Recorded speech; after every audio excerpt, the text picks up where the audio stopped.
ભરૂચ જિલ્લાના અંકલેશ્વર તાલુકાના જૂના બોરબાઠા બેટ ગામમાં રહેતા ખેડૂત જયંતિભાઈ હરિભાઈ પટેલ છેલ્લા 25 વર્ષથી ખેતી સાથે સંકળાયેલા છે. તો ખેડૂત 5 વર્ષથી ઓર્ગેનિક ખેતી કરતા થયા છે. ખેડૂત છાપરા ગામની સીમમાં છેલ્લા કેટલાય વર્ષોથી રોકડિયા પાક ફુલેવર, દૂધી, બ્રોકોલી, ચોળા સહિતની ખેતી કરી રહ્યા છે. ખેડૂતે અભ્યાસમાં ધોરણ 10 પાસ કર્યું છે. ખેડૂત જયંતિ પટેલની ઉંમર હાલ 51 વર્ષની છે. ખેડૂત હાલ ચોળાની ખેતી કરી રહ્યા છે.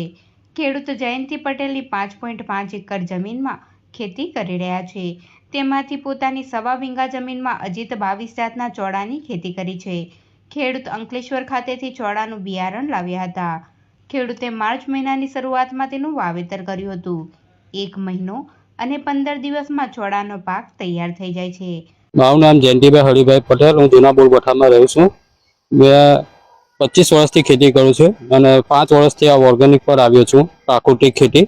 એમાં મેં આ પ્લોટની અંદર ચોળા બનાવ્યા છે. 1 મહિના પછી લગભગ એની વીણી આવી જશે. અને બિયારણ ક્યાંથી લાવ્યા? બિયારણ લાવ્યા છે અંકલેશ્વરથી. અને માવજત માટે શું વાપરો? માવજત માટે એને જીવામૃતને એવું છંટકાવમાં લેશું. છાશ, ખાટી છાશ છે એ. આ કઈ જાતના ચોળા છે? એ અજીત 22 છે. આ ચોળાનું નામ અજીત 22. એટલે એની ખાસિયત શું છે? ખાસિયતમાં શું છે કે એને લીલી શાકભાજીમાં જ જાય છે. અને ભાવ કેવો મળી રહે છે? સારામાં સારો ભાવ. એનો લગભગ 1500-1700 રૂપિયા ભાવ મળે છે સિઝનમાં. કેટલા વીઘા જમીનમાં કર્યા છે? એ લગભગ 1.25 વીઘામાં. માવજત માટે શું વાપરો છો અંદર? માવજત માટે એમાં ઓર્ગેનિક પ્રોડક્ટ જ વાપરું છું. એમાં જીવામૃત તો ખાસ છંટકાવમાં લઉં છું. આ આવક કેવી મળી રહેવાની આશા છે? આશા તો એવી છે કે આ 1.25 વીઘામાંથી 1.25 લાખના તો થવા જ જોઈએ એમ. ખેડૂતે જણાવ્યું હતું કે ચોળાની ખેતીમાં વાવણી અંતર, ચોળાનું વધુ ઉત્પાદન લેવા માટે હારમાં વાવણી કરવી તેમજ એક જ હારમાં 2 છોડ વચ્ચેનું અંતર જાળવવું જોઈએ. ચોળાની ખેતીમાં પાણીની જરૂરિયાત પ્રમાણમાં ઓછી હોય છે. તો ચોળાની ખેતીમાં ખેડૂત ઓર્ગેનિક ખાતરનો વપરાશ કરી રહ્યા છે.